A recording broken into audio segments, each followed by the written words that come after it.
Perkenalkan, nama saya Enrico Surya dengan NPM 240130096. Saya Rian Aldava Eka Putra dengan NPM akhir 131. Halo, perkenalkan nama saya Argi Arif Firdaus dengan NPM akhir 146. Perkenalkan, saya Joshua Kurniawan dengan NPM akhir 157. Perkenalkan, nama saya Muhammad Zulkifli Fai, NPM 138. Nah, saya akan membahas mengenai intangible asset atau aset tidak berwujud. Nah, intangible asset tersendiri itu memiliki karakteristik.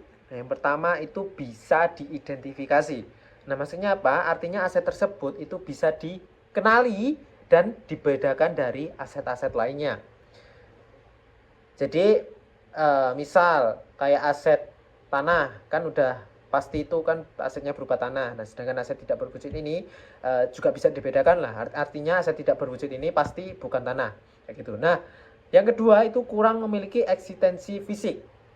Maksudnya itu berbeda dengan aset-aset lainnya seperti tanah tadi. Aset ini tidak berwujud karena tidak memiliki bentuk fisik yang nyata. Misal kayak goodwill, terus hak paten, kayak gitu. Nah, yang ketiga bukan merupakan instrumen keuangan. Nah, aset tak berwujud itu berbeda dari aset keuangan seperti saham atau obligasi, kayak gitu. Nah, selanjutnya ada penilaian atau valuasi dari aset tidak berwujud. Khususnya untuk aset yang tidak berwujud tapi yang dibeli ya, atau purchase intangible. Nah, untuk yang pertama itu pembelian aktiva tak berwujud dicatat pada biaya atau at cost. Nah, ini berarti nilai aset tak berwujud yang dicatat sebesar harga perolehannya. Nah, yang kedua, termasuk semua biaya akuisisi dan pengeluaran yang diperlukan untuk membuat aktiva tak berwujud tersebut siap digunakan. Nah, artinya selain harga beli, semua biaya tambahan sampai aset tak berwujud tersebut bisa digunakan. Nah, itu termasuk dalam dikatakan dimasukkan ke nilai perolehan aset tersebut. Nah, yang ketiga, biaya yang termasuk typical cost, yaitu yang pertama harga pembelian, biaya hukum atau legalisir, yang ketiga yaitu biaya insidental lainnya atau other incidental expense. Nah, ini merupakan bagian dari standar akuntansi untuk penilaian awal aset tidak berwujud yang diperoleh melalui pembelian. Nah, tadi kan aset tidak berwujud yang beli ya. Nah, sekarang ada aset tidak berwujud yang diciptakan secara internal atau diciptakan perusahaan itu sendiri. Nah, yang pertama itu perusahaan membebankan atau mengekspenskan semua biaya phase penelitian dan beberapa biaya phase pengembangan. Artinya biaya-biaya yang biaya-biaya ini itu langsung diakui sebagai beban dalam laporan laba rugi, bukan sebagai aset. Lalu yang kedua, biaya pengembangan tertentu dapat dikapitalisasi atau dijadikan aset setelah kriteria kelayakan ekonomi atau ekonomi viability terpenuhi. Nah, ini berarti tidak semua biaya pengembangan langsung itu dibebankan, melainkan dapat diakui sebagai aset jika memenuhi syarat tertentu. Nah, yang ketiga, IFRS itu mengidentifikasi beberapa kriteria spesifik yang harus dipenuhi sebelum biaya pengembangan dapat dikapitalisasi. Nah, IFRS ini memiliki persyaratan yang ketat untuk menentukan kapan sih biaya pengembangan itu dapat dikatakan sebagai aset atau diakui sebagai aset. Nah, dengan kata lain, aset berwujud itu yang dikembangkan secara internal ada perbedaan perlakuan antara fase penelitian yang selalu dibebankan dan fase pengembangan yang dapat dikapitalisasi jika memenuhi kriteria tertentu. Nah, selanjutnya ada ilustrasi nih, tahapan penelitian dan pengembangan atau research and development stage untuk aset tak berwujud yang diciptakan secara internal. Nah, ilustrasi ini menggambarkan alur waktu dari awal proyek atau beginning of project hingga produk siap dijual atau siap digunakan atau ready for sale or use. Nah, proses ini dibagi menjadi dua fase, yaitu yang pertama fase penelitian terletak di bagian kiri diagram. Lalu ada fase pengembangan terletak pada kanan diagram. Nah, sepanjang kedua fase tersebut, perusahaan mengeluarkan biaya yang ditunjukkan dengan simbol dolar. Nah, perlakuan akuntansi berbeda untuk kedua fase tersebut. Nah, selama fase penelitian, semua biaya itu dibebankan sebagai beban, ditunjukkan dengan area biru, dan selama fase pengembangan, setelah titik kelayakan ekonomi atau ekonomi viability tercapai, biaya dapat dikapitalisasi, ditunjukkan dengan area putih dan tulisan kapitalis berwarna merah. Garis vertikal yang membagi dua perlakuan akuntansi ini menandakan titik di mana kriteria kelayakan ekonomi telah terpenuhi, yang menentukan kapan perusahaan itu dapat mulai mengapitalisasi biaya pengembangan sebagai aset tidak berwujud. Nah, lalu ada amortisasi dari aset tak berwujud, khususnya untuk aset tidak berwujud dengan umur terbatas ya. Nah, yang pertama, amortisasi itu dibebankan secara sistematis selama umur manfaatnya. Nah, artinya nilai aset tak berwujud itu dialokasikan sebagai beban secara teratur selama masa penggunaannya. Nah, lalu yang kedua, credit asset account or accumulate amortization, itu amortisasi dicatat dengan mengkredit akun aset atau akumulasi amortisasi yang mengurangi nilai buku aset. Nah, yang ketiga adalah umur manfaat harus mencerminkan periode di mana aset tersebut akan memberikan kontribusi pada arus kas perusahaan. Nah, yang keempat, jumlah yang diamortisasi adalah biaya perolehan dikurangi nilai sisa jika ada. Kalau jika ada ya cuma biaya perolehan aja. Nah, yang kelima, IFRS itu standarnya mengharuskan perusahaan melakukan penilaian ulang atas nilai sisa dan umur manfaat aset tak berwujud minimal setahun sekali. Nah, konsep amortisasi ini mirip dengan penyusutan atau depresiasi pada aset tetap. Namun, istilah amortisasi digunakan khusus untuk aset tidak berwujud. Nah, sekarang ada aset tidak berwujud yang memiliki umur tidak terbatas. Nah, yang pertama tentunya tidak terbatas asetnya atau aset tidak berwujudnya itu tidak ada batas yang dapat diperkirakan dalam periode waktu di mana aktiva tersebut dapat memberikan arus kas. Nah, artinya aset ini tidak memiliki umur manfaat yang dapat diperkirakan atau dapat diprediksi dengan jelas dan dapat terus memberikan manfaat ekonomi untuk jangka waktu yang sangat panjang atau tidak terbatas. Nah, lalu amortisasi, maksudnya aset tidak berwujud yang memiliki umur tanpa batas atau tidak terbatas itu tidak diamortisasi karena tidak ada dasar sistematis untuk mengalokasikan nilainya sebagai beban dalam periode tertentu. Nah, yang ketiga, walaupun tidak diamortisasi, akan tetapi aset tidak berwujud ini yang memiliki umur tidak terbatas itu harus diuji penurunan nilainya atau impairment test minimal setahun sekali. Contoh aset tidak berwujud dan tidak terbatas itu kayak goodwill, terus beberapa merek dagang, terus domain name yang dapat dipertahankan tanpa batas waktu. Nah, ini ada ilustrasi tentang perlakuan akuntansi untuk aset tidak terwujud yang merangkum berbagai aspek akuntansi aset tidak berwujud dalam bentuk tabel. Tabel ini dibagi berdasarkan yang pertama jenis aset tak berwujud, di mana di dalamnya itu aset tak berwujud dengan umur tak terbatas dan aset tak berwujud dengan umur tidak terbatas. Dan cara perolehan dari aset tidak berwujud yaitu dibeli dan diciptakan sendiri oleh perusahaan tersebut. Nah, lalu untuk amortisasi, itu amortisasi dilakukan ketika aset tidak terwujud tersebut memiliki batas umur. Nah, sedangkan jika tidak melakukan amortisasi itu ketika aset tidak berwujud tersebut memiliki umur yang tidak terbatas. Nah, lalu kalau uji penurunan nilai itu semua jenis aset tidak berwujud maupun dia memiliki umur terbatas atau tidak terbatas itu harus tetap diuji minimal setahun sekali. Nah, tabel ini tentunya memberikan gambaran komprehensif tentang bagaimana sih jenis aset tidak berwujud itu diperlakukan secara akuntansi berdasarkan cara perolehan, amortisasi, dan pengujian penurunan nilai. Dan selanjutnya akan dijelaskan oleh rekan saya. Materi selanjutnya yaitu type of intangible atau jenis-jenis aset tidak berwujud. Nah, di dalam jenis-jenis aset tidak berwujud ini terdapat 4 yang akan saya jelaskan. Yang pertama yaitu marketing related intangible assets atau aset tidak berwujud yang berkaitan dengan pemasaran. Nah, aset tidak berwujud yang digunakan untuk mengidentifikasi produk atau layanan dan membedakannya dari pesaing melalui kekuatan merek atau identitas pasar.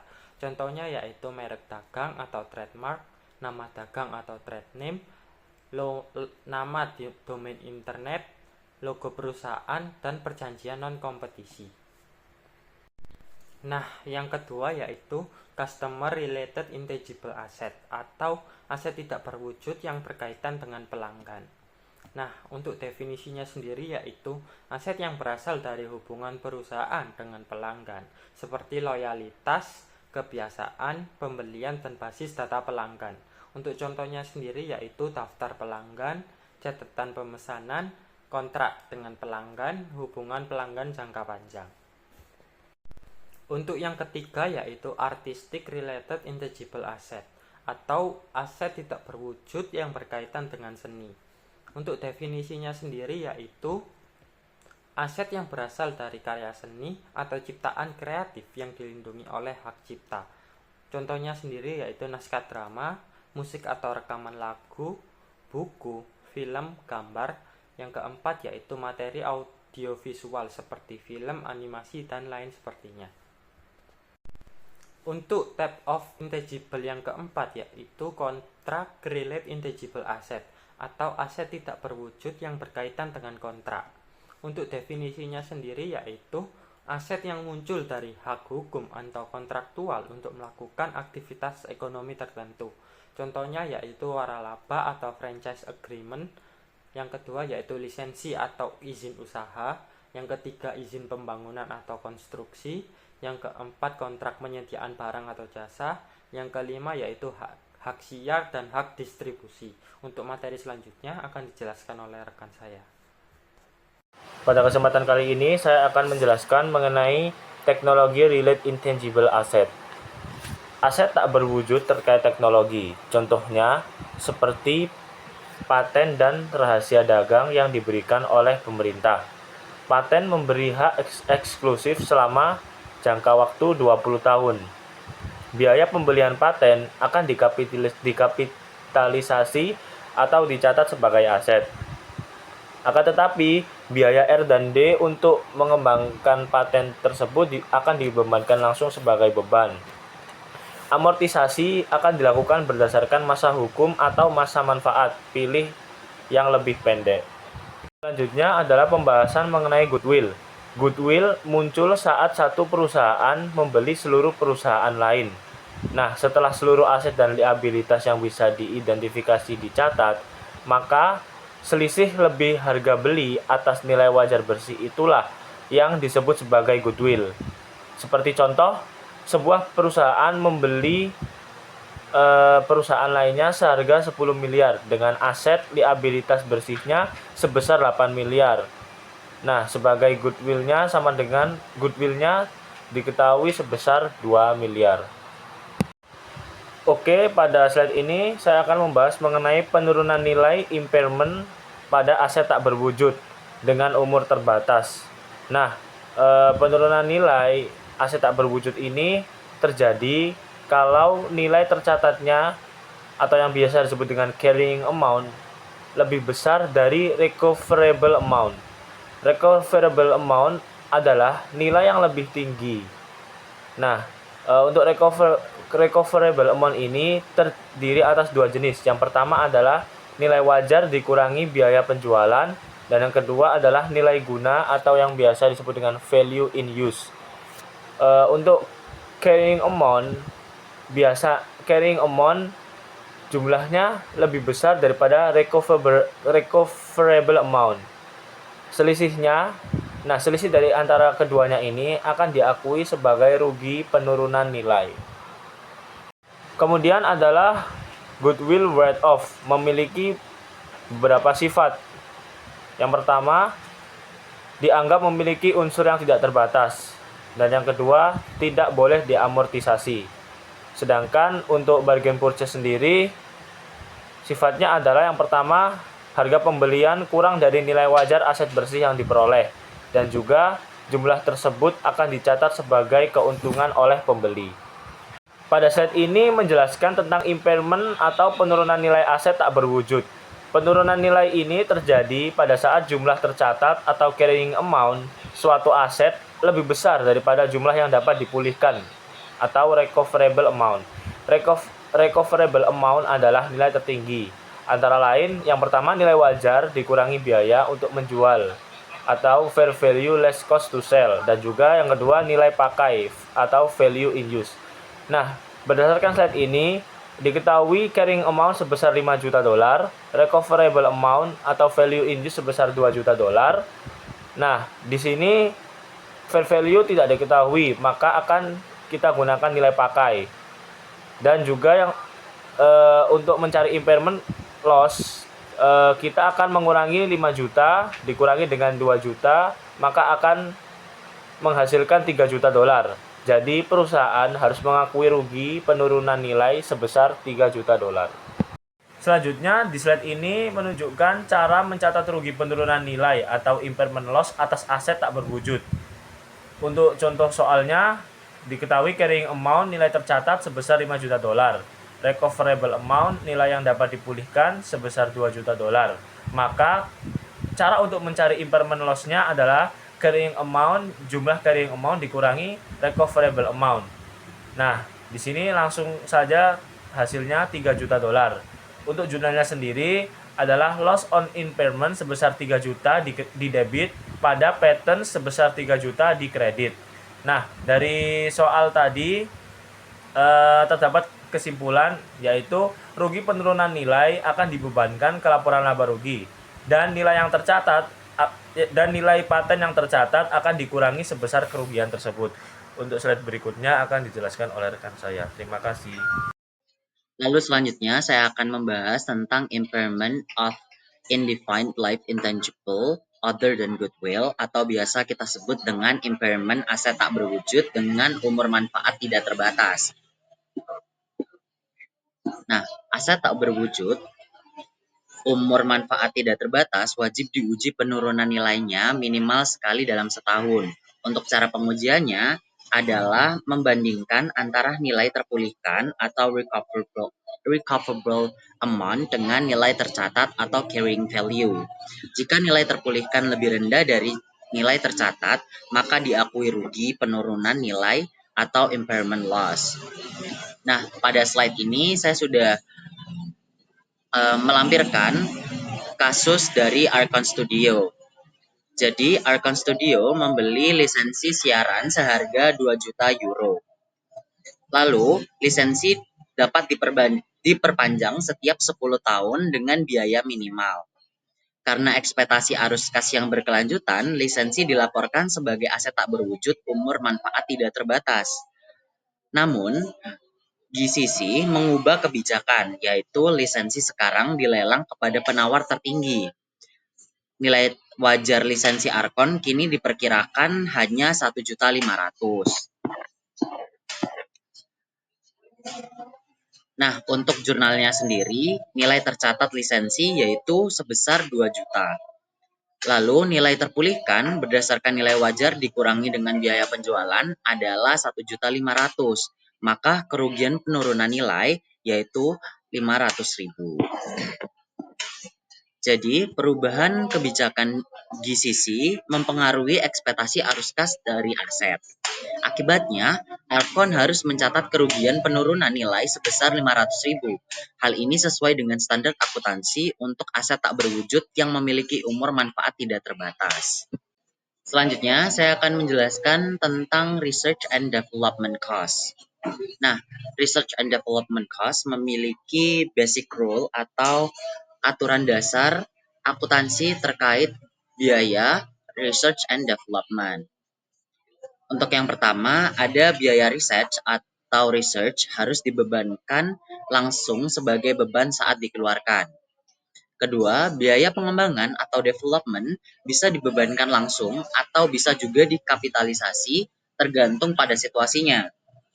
Kapitalisasi baru boleh dilakukan jika proyek tersebut telah cukup berkembang sehingga manfaat ekonomi kemungkinan besar akan mengalir ke perusahaan. Dalam hal ini, proyek dinilai layak secara ekonomi. Lalu sekarang kita akan melihat bagaimana perusahaan-perusahaan besar mengeluarkan dana untuk research and development. Misalnya, Volkswagen mengeluarkan sebesar 291,1 juta dengan rasio R&D terhadap penjualan sebesar 5,62%. Intel dan Roche memiliki rasio tertinggi masing-masing di atas 20%, menunjukkan betapa pentingnya inovasi bagi model bisnis mereka. Perusahaan teknologi seperti Microsoft, Google, dan Amazon juga berinvestasi besar dengan rasio di atas 10%. Dari data ini, kita bisa melihat bahwa investasi dalam aset dan pengembangan merupakan strategi utama bagi banyak perusahaan global. Mereka sadar bahwa inovasi adalah kunci untuk mempertahankan daya saing dan relevansi di pasar yang terus berkembang. Selanjutnya, kita juga akan membahas bagaimana cara mengidentifikasi aktivitas yang termasuk dalam research and development. Secara umum, bagian aktivitas R&D dibagi menjadi dua kategori utama, yaitu aktivitas riset dan aktivitas pengembangan.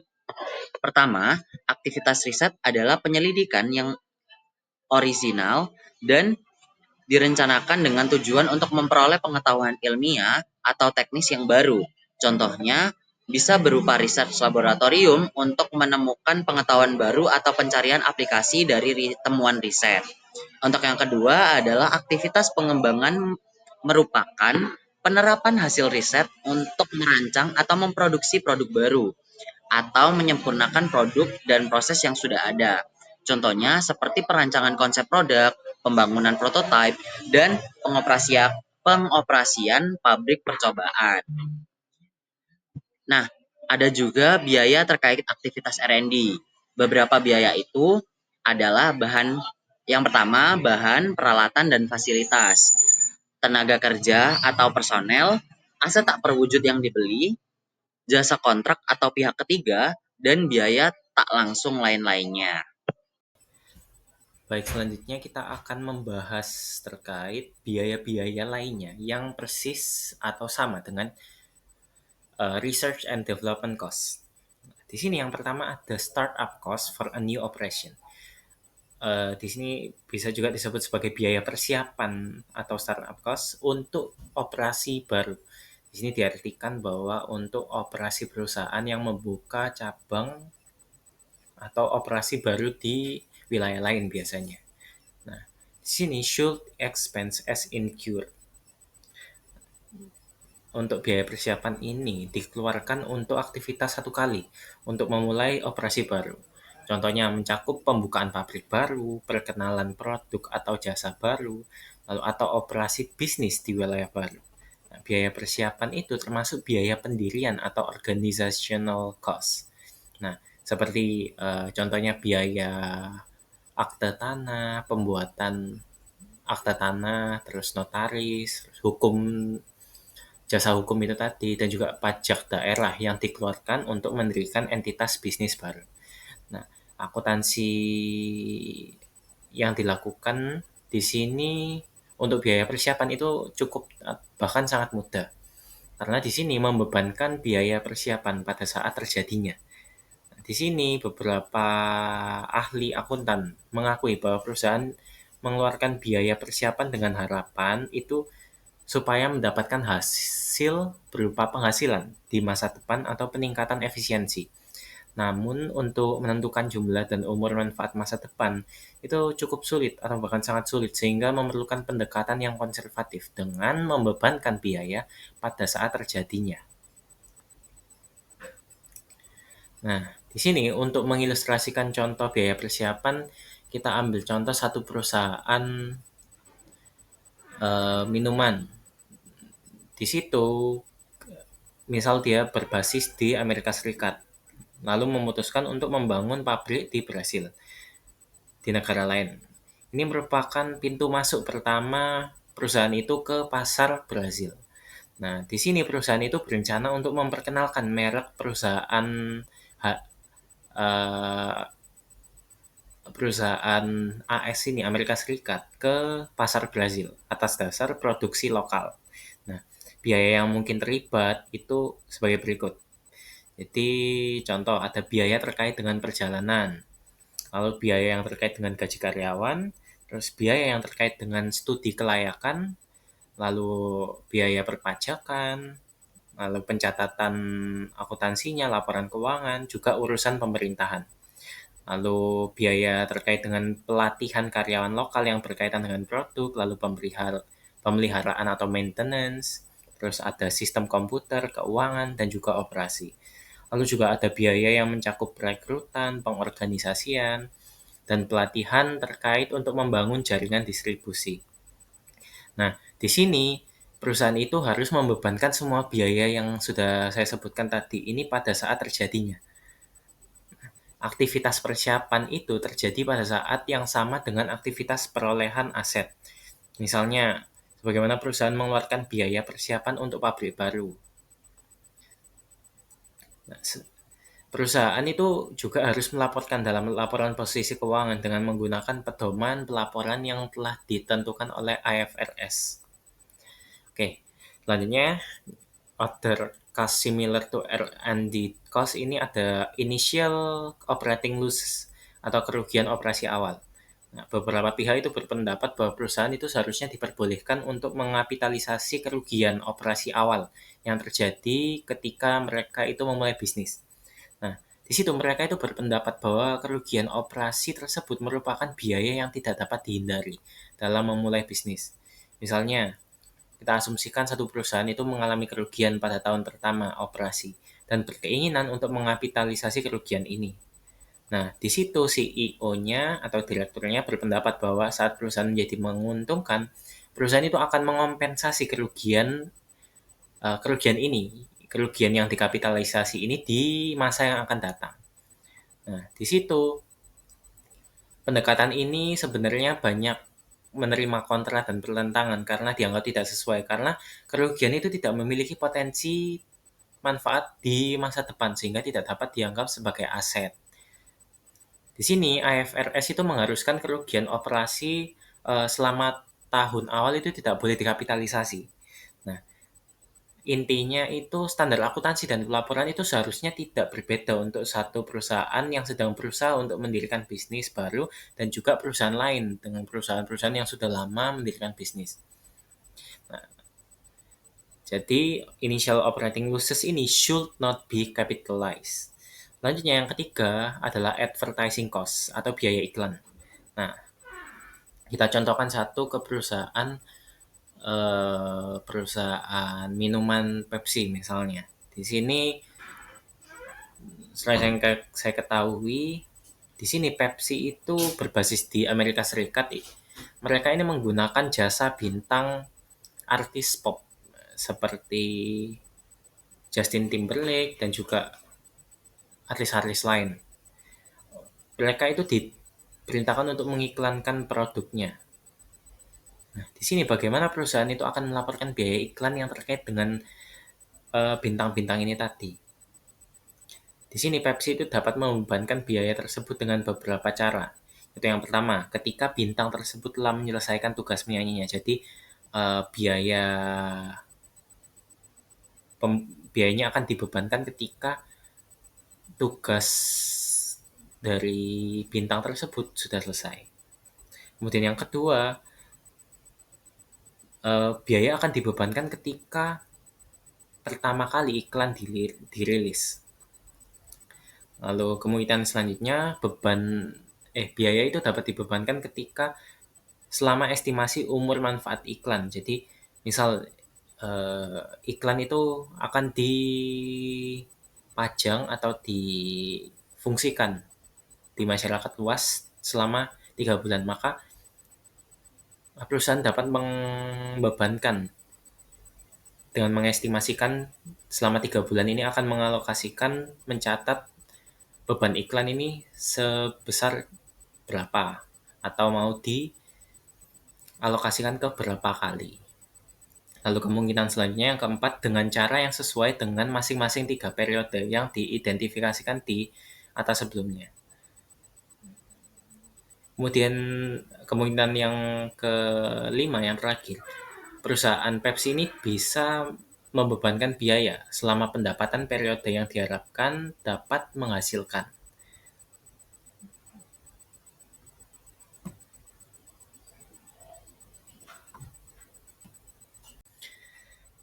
Baik, selanjutnya ini ada salah satu contoh ilustrasi untuk perhitungan dari amount jumlah yang dilaporkan untuk research and development expense. Di sini bisa dilihat untuk nanti selama kita membahas contoh ini, R&D expense ini akan ada di sebelah kanan. Sedangkan untuk di sebelah kirinya itu merupakan biaya-biaya yang keluar ketika untuk beberapa periode secara akumulasi, sedangkan untuk yang sebelah kanan itu untuk satu periode. Nah, di sini untuk transaksi yang pertama ada cost of equipment acquired that will have alternative use in future R&D projects over the next 5 years. Jadi di sini merupakan ada transaksi biaya pembelian peralatan yang dapat menjadi alternatif untuk penggunaan dalam project atau proyek research and development dalam jangka waktu 5 tahun ke depan sebesar $330.000. Nah, karena di sini kita mencatat untuk satu periode saja, maka 330.000 yang merupakan peralatan yang diakumulasi atau diestimasikan akan bermanfaat dalam 5 tahun, maka kita bagi 5, yaitu 330 kita bagi 5, yaitu 66.000 di sini. Di sini kemudian selama tahun berjalan, di sini mencatatkan materials consume in R&D projects. Jadi di sini ada penggunaan bahan baku, baik bahan baku atau bahan tidak langsung. Sebesar 59.000 untuk R&D projects. Jadi kita langsung pakai 59.000 ini karena tidak perlu pembagian. Kemudian ada consulting fees paid in outsider. Jadi di sini ada biaya konsultasi yang dibayarkan ke pihak eksternal untuk proyek R&D ini sebesar 100.000. Jadi langsung dialokasikan ke R&D expense-nya 100.000 karena di sini tidak perlu adanya pembagian atau alokasi yang semacamnya. Kemudian ada personnel cost of person involved in R&D. Jadi di sini ada kita membayar personel atau anggota yang berkontribusi di R&D projects ini sebesar 128.000. Kemudian ada indirect cost reasonably allocatable to R&D project. Jadi perusahaan mengalokasikan adanya perkiraan-perkiraan atau reasonably yang perusahaan kira akan terjadi berupa biaya tidak langsung sebesar 50.000 untuk R&D projects.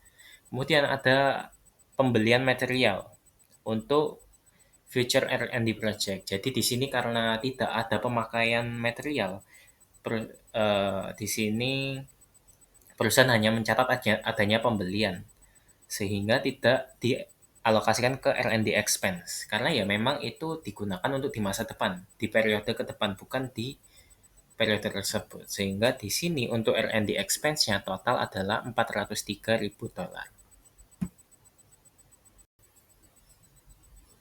Baik, selanjutnya kita akan membahas terkait penyajian dari intangible aset atau aset tidak berwujud beserta item-item terkait di dalamnya. Nah, di sini kita akan membahas terutama pengaruh aset tidak berwujud pada statement of financial position dan juga income statement-nya. Di sini, untuk penjelasan awalnya, pelaporan aset tak berwujud itu hampir sama mirip dengan pelaporan aset tetap. Maka dari itu di sini dapat kita lihat bahwa reporting is similar to the reporting of property, plant, and equipment. Jadi, pelaporan untuk aset tidak berwujud itu hampir sama dengan ketika perusahaan itu melaporkan properti, plant, dan equipment-nya. Di sini untuk pada financial position-nya, contract accounts may not be shown for intangible. Jadi, tidak ada akun kontra yang ditampilkan untuk aset tak berwujud dalam laporan posisi keuangan. Nah, seperti yang ditunjukkan pada laporan posisi keuangan, perusahaan itu juga harus melaporkan secara terpisah semua aset tak berwujud selain goodwill. Nah, jika terdapat goodwill, maka perusahaan harus melaporkan secara terpisah. Nah, di sini IASB menyimpulkan bahwa mengingat goodwill ini dan juga aset tak berwujud lainnya itu berbeda secara signifikan dari jenis aset lainnya, maka pengungkapan semacam itu akan menguntungkan pengguna laporan posisi keuangan. Maka dari itu di sini ada keterangan bahwa companies should report as a separate item all intangible assets other than goodwill. Lanjut ke income statement-nya, pada laporan laba rugi, perusahaan itu harus menyajikan beban amortisasi dan juga penurunan nilai, serta pembalikan untuk aset tak berwujud selain goodwill secara terpisah dalam laba neto. Biasanya untuk seluruhnya itu secara terpisah, itu biasanya dimunculkan di bagian operasi. Biasanya juga disajikan sebagai item di baris yang terpisah.